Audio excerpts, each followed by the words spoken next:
सर्वप्रथम म्हणजे जळगाव शहर महापालिकेने आपल्याला जे काही आपण टॅक्स पेअर करतो ते टॅक्स पेअर केल्यानंतर त्यांनी जे सुखसुविधा आहे त्या उपलब्ध करून देण्याची गरज असते। म्हणजे जन्मापासून तर मृत्यूनंतर महापालिकेशी निगडीत सर्व विषय असतात। मग जन्म दाखला असेल तुमचा, मेल्यानंतर मृत्यू दाखला असेल, या सर्व गोष्टी असतील तर घरपट्टी वगैरे असेल, लाईट बिल असेल, सर्व गोष्टींना आपण महापालिकेकडे वारंवार त्याचं हे करत असतो। तर मला असं म्हणायचं की आज जळगाव शहरातील एक 2 नंबरची मशानभूमी आहे मेरून ही मशानभूमी।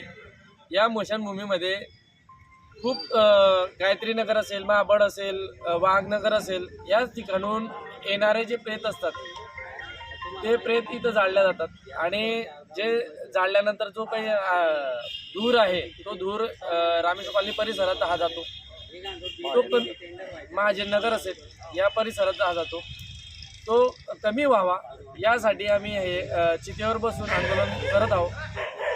आंदोलन आता जर आयुक्त साहेबांनी दखल नाही घेतली तर उद्या याच्यापेक्षा तीव्र आंदोलन करण्यात येईल आणि महापालिका प्रशासनाने एक लक्षात ठेवावं, येणाऱ्या दिवसांमध्ये जर कधी दखल न झाल्यास तर महापालिकेच्या प्रवेशद्वाराजवळच चिता रचून हे आंदोलन करण्यात। आम्ही मेरून परिसरातील सर्व नागरिकांनी 16/5/25 पासून आम्ही पत्रक दिलेलं आहे महापालिकेला। पहिलं पत्रक दिलं 16/5ला, दुसरं दिलं 4/9ला आणि चौथं दिलं 14/10ला। 14/10ला पत्रक देताना महापालिकेनं आम्हाला लेखी स्वरूपात दिलेलं आहे। हे लेखी स्वरूपात महापालिकेचं पत्र आहे, त्याच्यामध्ये तुमच्या मागण्या लवकरात लवकर मान्य करण्यात येतील असं आश्वासन दिलं आहे। आता याला 2 महिने उलटून गेले परंतु अजूनसुद्धा महापालिकेने दखल घेतली नाही। मेरून परिसरातली मचानभूमी ही जळगावची 2 नंबरची मचानभूमी, इथं सर्वात जास्त नागरिक म्हणजे प्रेतही या ठिकाणी असतात आणि ह्या परिसरात रामानंदपासून ते वाघनगरपासून तर मेरून परिसरात सगळे एवढा मोठा एरिया ह्या मेरून मचानभूमी कव्हर करते आणि ह्या ठिकाणी मेरून मचानभूमी अशा पद्धतीने डेव्हलप करण्यात यावी। या वोट्यांचे इथल्या नागरी वस्तीवाल्यांना त्रास होतो, हे वोटे हलवून स्थलांतरित करण्यात यावं, या ठिकाणी लोकांना बसण्यासाठी व्यवस्था करण्यात यावी। अशा पद्धतीनं महापालिकेनं आज जळगाव महापालिकेचं म्हटलं तर त्यांनी लवकरात लवकर डेव्हलप करायला पाहिजे। मागे एकदा तर इथले आस्ती चोरीला गेल्या 12-13 तारखेला, म्हणजे 12-10ला आस्ती चोरी गेल्या होत्या, त्याचीसुद्धा पुन्हा पोलीस डिपार्टमेंटला आहे, त्याचीसुद्धा अजूनपर्यंत दखल घेतली जात नाही। तर त्या दिवशी आम्हाला सांगण्यात आलं CCTV कॅमेरे बसवले, एक वॉचमन राहणार आहे, तर वॉचमन दिसत नाही, CCTV कॅमेरे आहेत की ते जाणवत नाही। म्हणजे ह्या पद्धतीने जर का असं ढिल्या पद्धतीनं प्रशासन काम करत असेल तर आम्ही का म्हणून तीव्र हे प्रतिक्रिया घ्यायला नको पाहिजे। हे तर आता हे स्मशानभूमीत स्मरणावर बसून आंदोलन करत आहे, याचा पुढे महापालिकेच्या गेटवर स्मरण रचून आम्ही आंदोलन करू जर लवकरात लवकर महाप्रशासनानं दखल नाही घेतली तर। वस्ती नव्हती तेव्हा ही स्मशानभूमी होती, त्यामुळे कोणालाही त्याचा काही त्रास होत नव्हता।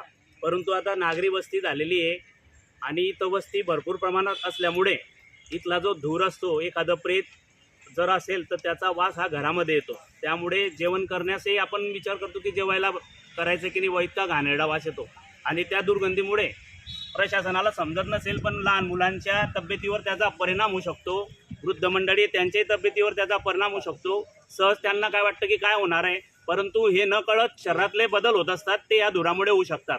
त्यामुळे प्रशासनाला आमची भरपूर दिवसापासून एकच मागणी आहे की ही स्मशानभूमी आता ह्या इकडच्या बाजूला स्थलांतरित करण्यात यावी आणि परत इथं जवळजवळ 10 ते 12 फुटाची जी भिंत आहे, संरक्षण भिंत, ती करण्यात यावी।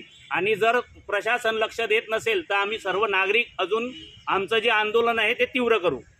पण नाही किंवा आम्ही खूप त्रास होतोय, आम्हाला लहान मुलं, वृद्ध मंडळी खूप त्रास होतोय, तर लवकरात लवकर ही स्मशानभूमी पुढे जावी आणि विद्युत व्हावी बुवा अशी मागणी आहे आमची। आम्हाला स्मशानभूमीचा खूप त्रास आहे, ती स्थलांतर करणे यावी, उंच भिंत असावी आम्हाला, तिथून इकडे जावी ती, इतकीच मागणी आमची। आज इथे आंदोलन चालू आहे आपला स्मशानभूमी संदर्भात मेरूनमध्ये। तर आंदोलनाला यांना संदीप भाऊ आणि गणेश भाऊला याला सांगू इच्छितो की आपण या स्मशानभूमीचा एक कोटीचा प्रस्ताव माननीय पालकमंत्री यांच्याकडे DPDCच्या माध्यमातून दिलेला आहे आणि लवकरात लवकर तो मार्गी लागेल नेहमी यांना आश्वासित करतो. रामेश्वर कॉलनीतील सामाजिक कार्यकर्ते संदीप मांडोळे व गणेश पाटील यांनी आज प्रशासनाचं लक्ष वेधण्यासाठी नेहरू स्मशानभूमी येथे जे आंदोलन केलेलं आहे त्या आंदोलनाला आमचा स्थानिक लोकप्रतिनिधी म्हणून आम्ही पाठिंबा देत आहोत.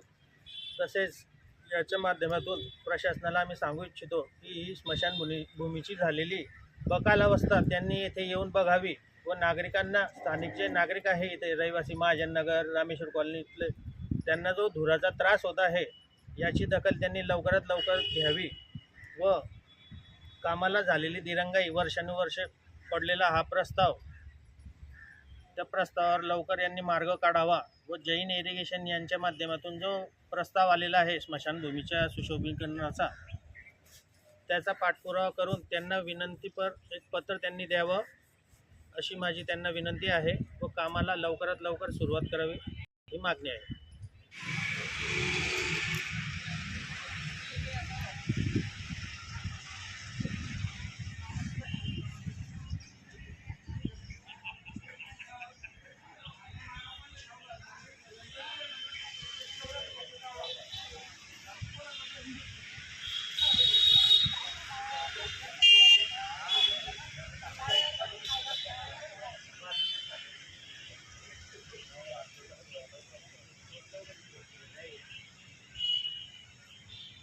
महापालिकेने याच्याकडे लक्ष दिलेच पाहिजे. नागरिकांचा त्रास झालाच पाहिजे. स्मशानभूमी डेव्हलप झालीच पाहिजे. स्मशानभूमीचे सुशोभीकरण झालंच पाहिजे. दिलेले आश्वासन पालिकेनं पूर्ण केलेच पाहिजे. दिलेलं आश्वासन पालिकेनं पूर्ण केलेच पाहिजे. महापालिका प्रशासनाचा